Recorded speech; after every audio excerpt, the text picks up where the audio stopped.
Well, hello, everybody. Thank you for being here today. I'm so happy.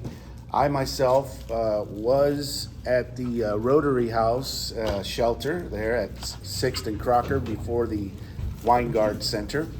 And why do I come back to Skid Row? I come back to Skid Row because I always say this: I have never been so blessed and prospered than any other place in Los Angeles than at Skid Row. And one person that I coined the phrase angels without wings. Angels without wings are those people that God puts in front of you that help you along the way. And one of them was Dr. Roland Gilbert. And Dr. Gilbert had a class of 23 students, myself included. 22 of them left. And he said, Jerry, if I have to be the only one here for the next 8 weeks, I'm going to teach you things that you will never, ever get at USC or UCLA. And by God, he taught me 2 things that I still use till this day. And he said to me, he said, Jerry, write this down. He said, TTP. I said, what, toilet paper? He said, no, not TTP, not toilet paper, TTP. I said, okay, well, what's TTP? He said, talk to people. He said, if you want to be successful, you've got to talk to people. And he said, if you want to be even more successful, you got to TTPP. Okay, you got to pee. No. Talk to more people. TTMP. Talk to more people. And one of those things that I see here at Skid Row is that I see talent. I come back to Skid Row because it's my family. I come back to Skid Row because I see the talent that as a writer I can put in pictures. You see, the director, the film director, his canvas is not a blank canvas. His canvas is the camera. And that camera is going to be the one that gives him the vision. I was given the Microgrant, and all of that went to this little thing that's part of the film, which I will explain in just a moment. This is a telephone booth. And my goodness, this telephone booth is part of the thing that will be at Skid Row. Yeah. And as director, my film takes place in 1955. I have to be accurate. Every little thing has to be accurate. If I'm going to be at the King Eddie Hotel, I have to be accurate that there's no modern lighting, because that'll kill my shoot. And so I see Iron as the King Eddie Saloon owner. I see Stephanie and Day and other UVP singers as blues singers taking their break. Yeah, baby, Lorraine could come alive. And Lorraine as well, of course. And see, the thing is, my story takes place in 1955, Bakersfield. Ooh. And I had this conversation last week with Adam Johns, who was another angel without wings, because I literally have to be under his wing. I cannot do this alone. I need people. Like everybody said, we need each other. I need each other. We need each other to make this thing happen. One of the things is that Adam, we had this conversation, and I said, Adam, logistically, I can't even go to Chino. Chino was supposed to be the double of Bakersfield. That's a ways.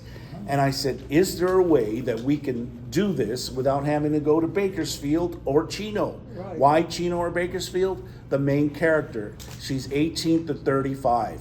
She's a farm worker in 1955. She's Mexican.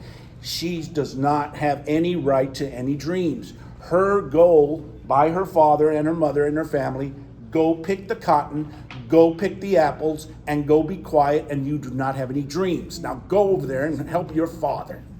But she, in her heart, has this dream. And what happens is, it all comes down to her grandmother, another angel without wings, who gives her the blessing and gives her the money. And she hides the money from her father. Here's a little allowance. Don't tell your father. Well, guess what? Life happens. Her grandmother dies. Her angel dies. And then guess what? Boom. Life hits her with a good one.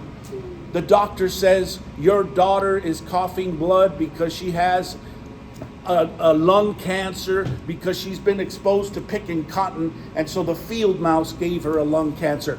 Go to the funeral home and go talk to him right now. It'll be cheaper if you bury her right now. But Grace, the main character, will not have this. She says, I have a dream. I have to go for my dream. And so be it. Till hell and high water, I will get myself to Hollywood from Bakersfield. She has no money. She decides her father is not supportive. Why? Because her father abused her when she was a child. And mother's not supportive either, because mother sides with the machismo of her father. How dare you talk about your father like that? Slap her in the face. How dare you? Your father is the pedestal. How dare you talk about him? And so she has no support from her family. Her jealous sisters are said, oh, you think you're all that now because you want to be a Hollywood actress? Go and pick cotton, you stupid perra, which is a bitch in Spanish. Free translation. And so what happens is Grace has 6 months to live according to the doctors. What will she do?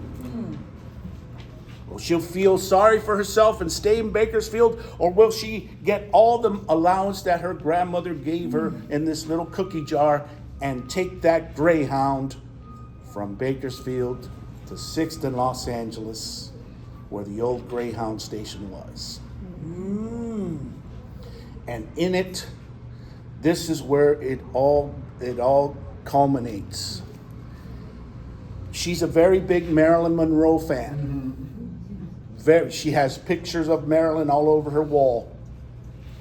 But she went for it. She gets to 6th in Los Angeles, and that's when she meets Iron and Stephanie and all the people that are outside the King Eddie Saloon. And they tell her, honey, what's wrong? This is a farm girl from Bakersfield. She's never been to Los Angeles. And then you guys are the guides. Honey, go to the 6th Street Bridge. Go down to the 6th Street Bridge to where your type are, right? She's Mexican. Boyle Heights, East LA. And on her way, before she gets to the bridge, she gets mugged. And everything is taken. Her briefcase with all the money that her grandma gave her is gone. The gangster cholos took it. And then that's when she meets LAPD officer John West, who's white. And the love story begins. He tells her, what's wrong, ma'am? Did you lose everything? Yes, I lost everything. Oh, wait. If you don't mind, my sister works at the Roosevelt Hotel in Hollywood. Would you mind if I tell her to give you a job there as a housekeeper so you could get all your money back? Yes, that's fine. Well, one day as she's starting the housekeeping job, she's making the bed, she's sweeping and vacuuming, and the woman is crying in the bathroom. And she looks, and she just broke up with Joe DiMaggio. Oh, my Lord. And she turns around, and Grace cannot believe it. Her idol is right there. It's Marilyn Monroe. And her life changes forever. Because Marilyn, the intelligent woman that she is, tells her, oh, honey, isn't it delicious that we can do whatever we want? And then Marilyn helps her follow her dream and make her dream come true of Grace Gonzalez, a Mexican farm girl, becoming a movie star. And that's Fallen Grace, written, directed by Gerardo Bardo. And that's what I need. I need all your guys' help. Leov, I'm glad you're here. I need your help to make a song about the 1955 blues singer. So that's what it is, guys, and I'm thankful. When it's done, how long is it? Well, that's what I have to talk to Adam Johns. Adam Johns, he's going to be the one who's going to say, is it 10 minutes? Is it 6 minutes? Are you doing it for the film class, or is it? It is for the film class. For the film class. I kind of want to make my own song because I don't want any, of course, any copyrighted. So I'm thinking Stephanie, I'm thinking Day, I'm thinking all these beautiful, talented women at UVP, and they're all outside taking a smoke break. That's why I want them all to sing. And of course, Iron is the King Eddie Saloon owner, and he comes out to help the character guide her to the 6th Street Bridge because she's lost. Yep. She's like, Give her well, direction, give her hope, give her. yes, sir. And what's the line again? She said, "Isn't it delicious?" And that's when the famous, where her dress goes up in New York. That's where she says to the guy, "Isn't it delicious?" Yeah. So that's where that Yeah, line comes you're from. right, yeah. 7-year Oh, itch. yeah. Isn't it delicious? Because it was hot in New York, so the air vent. And that's where she says, "Isn't it delicious?" You're talking about the short film that Yes. you're doing with Adam in the class, right? Correct, correct. So you were able to get grant money to produce the film? Yes, and most of that grant money right now went to the telephone booth, the costumes, and all these other costumes and props that are going to be used. Yeah. And so, but my hope is to use. There's another gentleman. His name is Richard, who also has a grant, and I have him in mind to play the LAPD officer, Oh, the okay. sergeant. Oh, yeah, he would be good. He would be good because Yeah. he's got that, and he's going to be the one You know, where. Richard Foles, who Richard, did the play also. he's going to play the one who's going to negotiate because the Cholos have her hostage. You got her hostage? And she got her hostage because, that's where John West, her Okay. the savior, the That's when night they show- first meet. That's where they first meet. Okay, yeah. And of course, like Lorraine was mentioning earlier, there was segregation. Yeah. If Yeah, you were okay. Mexican, That's my next thing. you I were would say not. there still is You're supposed to be in segregation. East LA. Oh, yeah. So that Talk about it talks your about own that time. segregation, Yes. but love conquers all. He's white, she's Mexican, but somehow they make it happen. It's gorgeous. Opposites attract. Opposites attract. So that's what it is, and I'm gonna need everybody's help because I have producer, writer, and it's just. But I'm glad Adam has helped me organize everything, Yeah, step by step. step by step.